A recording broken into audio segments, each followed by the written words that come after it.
Meus irmãos, que a paz do nosso Senhor Deus esteja com vocês. Quero pedir licença para adentrar mais uma vez ao teu lar, trazendo uma palavra de esperança para a sua vida, através do seu celular, através da sua televisão, ou mesmo através do seu notebook. Hoje eu quero trazer uma palavra de bênção para a sua vida. Espero que você fique comigo até o fim do vídeo, porque no final nós teremos uma oração poderosa que vai estar edificando a sua vida e da sua família. Se inscreve no nosso canal, tá? Curta todos os vídeos, ative os sininhos de notificação para você ser o primeiro a receber essa mensagem e compartilha para que mais e mais vidas sejam abençoadas através dessa mensagem. E olha só, sem mais delongas, eu peço aos irmãos e às irmãs que abra a Bíblia no livro de 1 Samuel, porque aqui, olha só, aqui é onde contém uma palavra de esperança, uma palavra que nesses momentos onde nós vivemos, momentos às vezes desafiadores, palavras que vão acalentar os nossos corações, que vai confrontar aquilo que nós precisamos melhorar e que vai nos alertar. Então que você abra a sua Bíblia agora em 1 Samuel, porque aqui eu quero trazer uma palavra de Deus para a sua vida. Eu quero trazer uma palavra que vai fazer você refletir um pouco sobre o quanto Deus é importante sobre as nossas vidas e o quanto que muitas vezes nós achamos que ele perdeu o controle das nossas vidas. Mas eu vou te mostrar através da palavra que Deus ele é soberano. Então, se você já abriu a sua Bíblia em 1 Samuel, eu quero começar aqui. Eu não sei se você já teve essa sensação, mas com certeza acredito que você já teve a sensação de, às vezes, Deus permitir que as coisas fujam do nosso controle. Com certeza, se eu te perguntar qual foi o momento da sua vida mais crítico, você logo vai perceber que nesse momento da sua vida, o dinheiro que você tinha não foi suficiente, as influências que você tinha não conseguiram fazer com que você saísse dessa situação, a sua capacidade intelectual não foram capazes de abrir as portas que muitas vezes, em algum outro tempo, abriria com mais facilidade. Então você percebe que nesse momento crítico da sua vida, você teve que recorrer a algo sobrenatural, porque aquilo que é de forma natural, aquilo que é competência nossa, nós devemos fazer. Mas às vezes Deus ele tira o controle de certas situações para que eu e você entenda que Ele é soberano, Ele está acima de todas as coisas. E é por esse motivo que nesse momento crítico da sua vida, muitas coisas, muitos recursos que você tinha disponível, que em outros momentos te ajudou demais, se você refletir, eles não conseguiram te ajudar. E aí você teve a sua capacidade reduzida para você então entender que existe um Deus soberano que controla todas as coisas. E eu quero aqui adentrar o texto para você e mostrar para você no texto que, como eu disse, Deus às vezes permite que as coisas fujam do nosso controle para que nós olhamos então para os céus e para Deus, tá bom? Então olha só, eu quero que você leia comigo aqui a partir do verso 2, 1 Samuel, verso 2. E ele tinha duas esposas. Ele quem? Eucana, o filho de Jeroão. Ele tinha duas esposas, o nome de uma era Ana e o nome da outra Penina. E Penina tinha filhos, mas Ana não tinha filhos. E esse homem subia de sua cidade anualmente para adorar e sacrificar ao Senhor dos exércitos em Siló. E os dois filhos de Eli, Ofni e Finéias, o sacerdote do Senhor, estavam lá. E quando o tempo de Eucana ofertar chegava, ele dava a Penina, sua esposa, e a todos os seus filhos e filhas as porções, Mas para Ana, ele dava uma porção digna, pois ele amava a Ana. Mas o Senhor havia fechado o seu ventre. O Senhor havia fechado o ventre de Ana. E sua adversária também a provocava severamente para afligi-la, porque o Senhor Deus, havia fechado o seu ventre. E como ele assim fazia ano a ano, quando ela subia à casa do Senhor, deste modo ela a provocava. Por isso, Ana, chorava e não comia. Olha só, naquele tempo, no tempo de Eucana, de Ana e de Penina, os homens podiam ter mais de uma esposa. E é nesse momento que nós percebemos aqui dentro da palavra do Senhor que uma das esposas gerava filhos, que era Penina, e outra esposa, Ana, não gerava filhos. E Penina, por sua vez, fazia com que Ana se sentisse entristecida, até porque a palavra de Deus diz que ela afligia Ana por conta dela não gerar filhos. Então Ana se sentia envergonhada dentro da sua família, porque não podia contribuir para que a sua família crescesse, para que o seu legado fosse partido para uma próxima geração. Então Ana se sentia envergonhada dentro da sua própria casa. Mas aqui eu quero trazer o primeiro princípio para você anotar. Se você não pegou papel e não pegou caneta, pegue e anote, porque depois você vai saborear novamente essa palavra. E o primeiro princípio que eu trago para você é: não recorra a quem não pode te ajudar. Porque no momento em que Ana era afligida por sua adversária, que era a outra esposa, Penina, ela poderia muito bem ter vindo para as redes sociais e reclamado com os seus seguidores, ou até mesmo ido para a casa de uma melhor amiga e pedido para que essa amiga, de repente, pudesse ajudá-la em algum sentido, mas não. A palavra de Deus vai nos dizer que Ana, ela correu para os pés daquele que pode todas as coisas, até porque não adiantava Ana ter dinheiro, influência ou qualquer outra coisa, sendo que a própria palavra de Deus diz aqui no verso 6: e a sua adversária também a provocava severamente para afligi-la, porque o Senhor Deus havia fechado o ventre de Ana. Então não existia outro recurso a não ser recorrer ao Deus Todo-Poderoso. E foi isso que Ana fez. Então, aqui nós vemos que há um divisor de águas. Ana precisou recorrer a Deus para que essa situação pudesse ser transformada de uma vez por todas. E no versículo 10, olha só o que diz a palavra de Deus. Penina, ela afligia tanto a alma de Ana, que olha só o que diz a palavra de Deus no versículo 10. E ela estava em amargura de alma, e orava ao Senhor, e chorava sobejamente.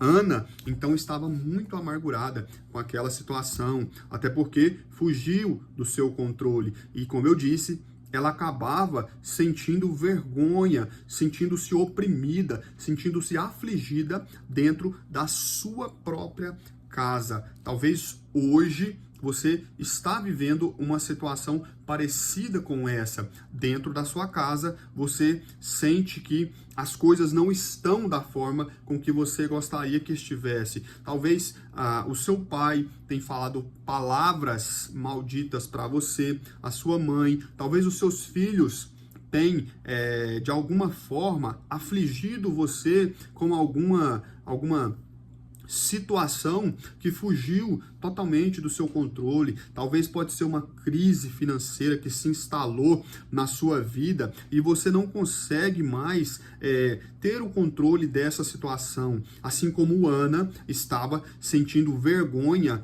ali na sua casa, talvez hoje algum parente seu faz com que você sinta vergonha de alguma situação que você esteja vivendo hoje e essa situação saiu totalmente fora do seu controle. Talvez é um relacionamento abusivo, aonde o seu parceiro ou a sua parceira tem tido comportamentos com você que tem abalado o seu psicológico, o seu emocional.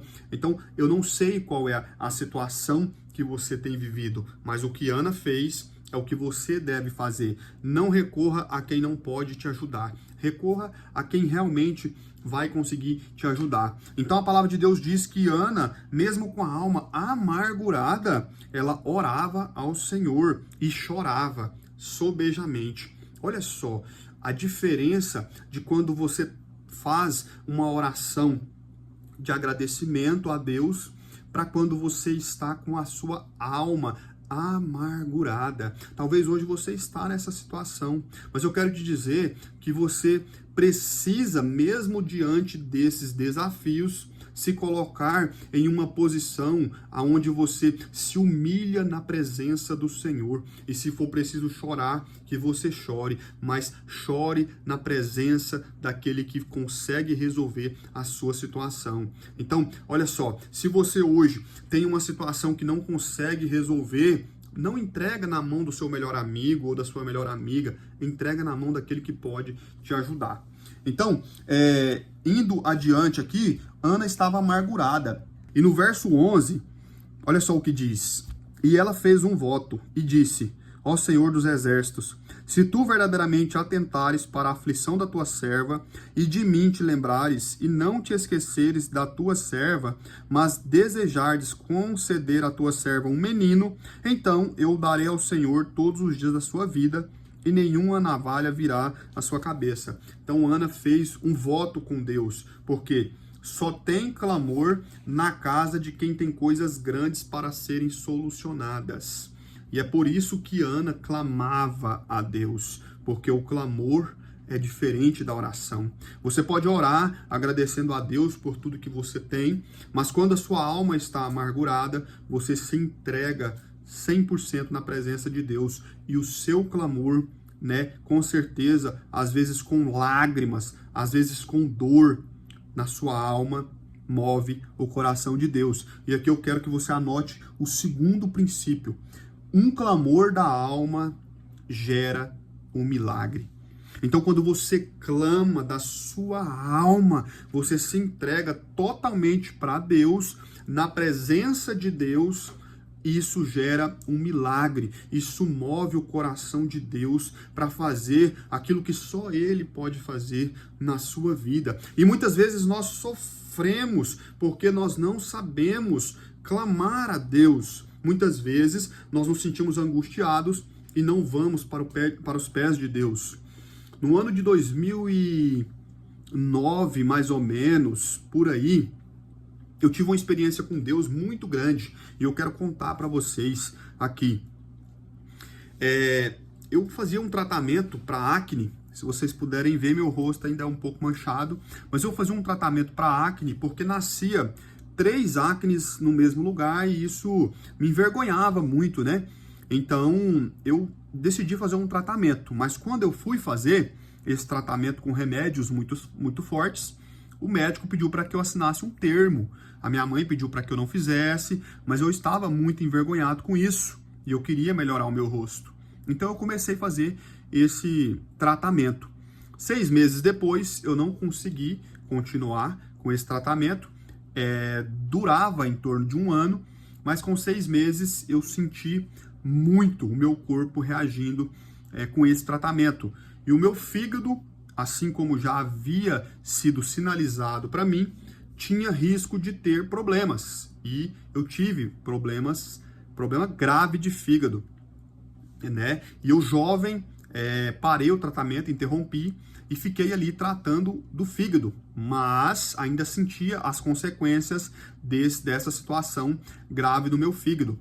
E veja bem, nós contamos para toda a família, minha mãe contou para minha avó, e naquele momento a minha avó, a minha mãe, todas as pessoas próximas de mim levantaram um clamor, pedindo a Deus para que me curasse, porque a situação era, de certa forma, grave.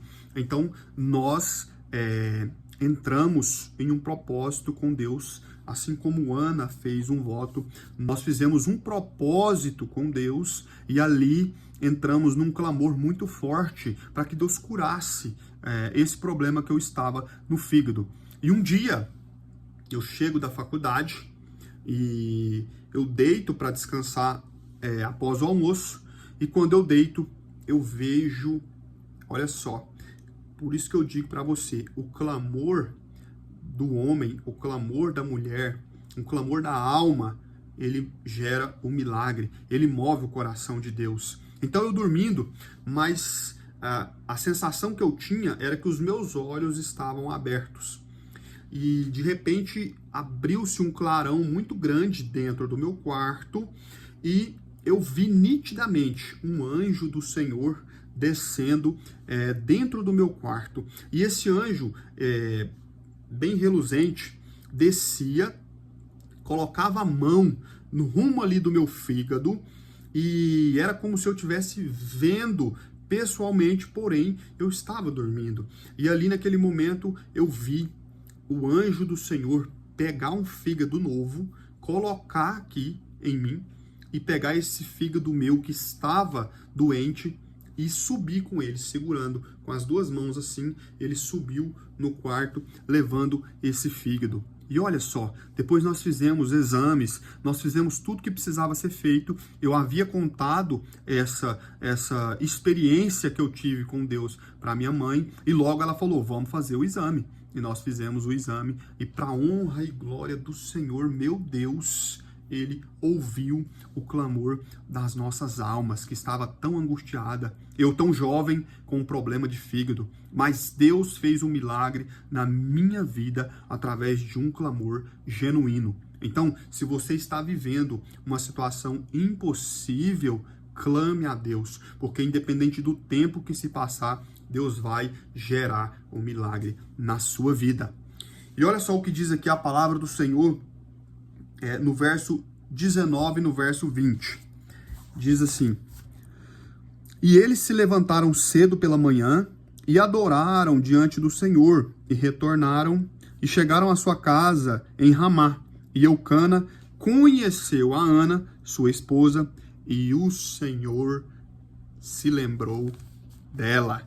Portanto, sucedeu que quando chegou o tempo, depois de Ana ter concebido, ela deu à luz a um filho e chamou o seu nome Samuel, dizendo, porque eu pedi ao Senhor. E aqui eu quero que você anote o terceiro e último princípio dessa mensagem, que é: o fruto do seu clamor vai mudar a rota da sua vida para sempre.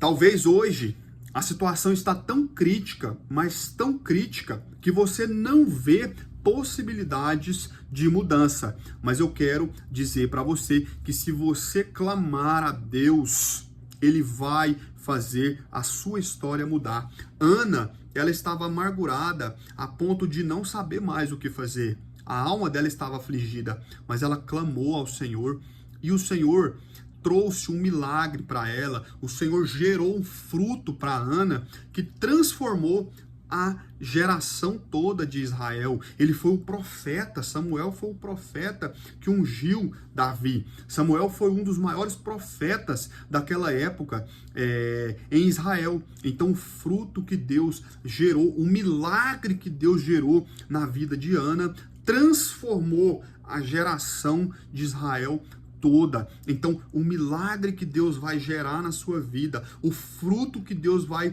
gerar na sua vida através do seu clamor, vai transformar a sua rota. Talvez hoje você tenha estado em uma situação onde você não vê mais esperança, onde você não vê mais expectativa. Talvez você queira desistir de tudo aquilo que um dia Deus planejou para a sua história. Mas eu quero te dizer que o seu clamor está sendo alcançado. Deus está ouvindo o seu clamor. Ele está preparando o fruto, o milagre do seu clamor para transformar a rota da sua vida. Talvez hoje você não consegue enxergar o quanto Deus está agindo nessa situação, mas eu quero te dizer que o silêncio de Deus é uma resposta para nós enquanto cristãos, porque nós devemos entender que Deus não age conforme nós queremos e no tempo que nós queremos. A Bíblia diz lá em Eclesiastes que há tempo para tudo, tempo de chorar,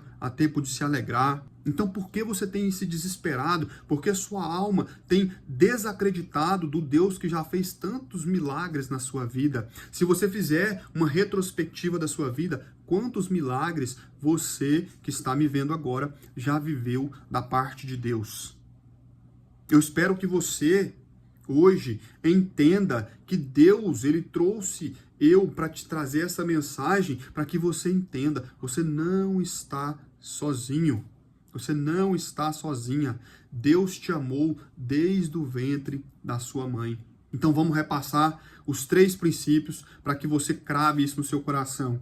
O primeiro, não recorra a quem não pode te ajudar. O segundo, um clamor da alma gera um milagre.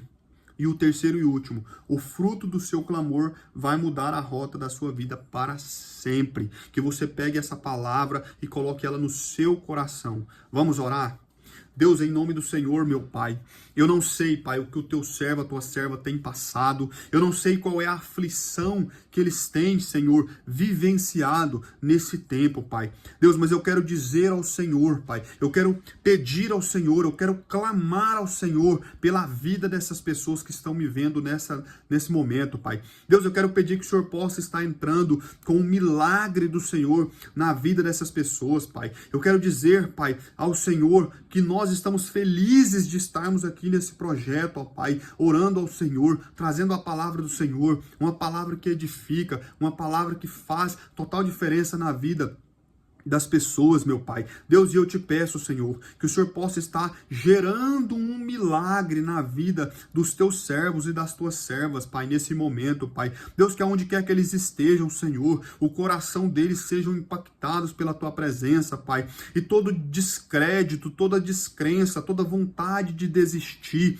tudo aquilo que tem tentado fazer com que os seus filhos e filhas, Pai, desistam daquilo que um dia eles viveram no Senhor, Pai, que eles possam estar revivendo, ó Pai, que a alma deles possa estar se alegrando no Senhor, Pai, e que eles entendam que o Senhor é o Deus de milagres, que aquilo que é impossível aos homens é possível ao Senhor, que não há nenhuma situação fora do controle, Pai, e que eles entendam que o silêncio do Senhor muitas vezes é uma resposta para as nossas vidas, Pai.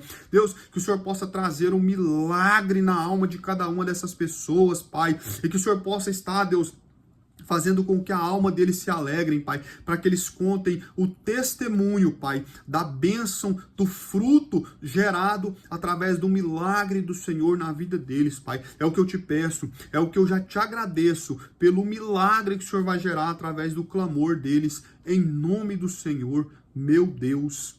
Amém e amém. Que você possa crer que Deus está no controle da sua vida e que nada saiu fora do controle dele.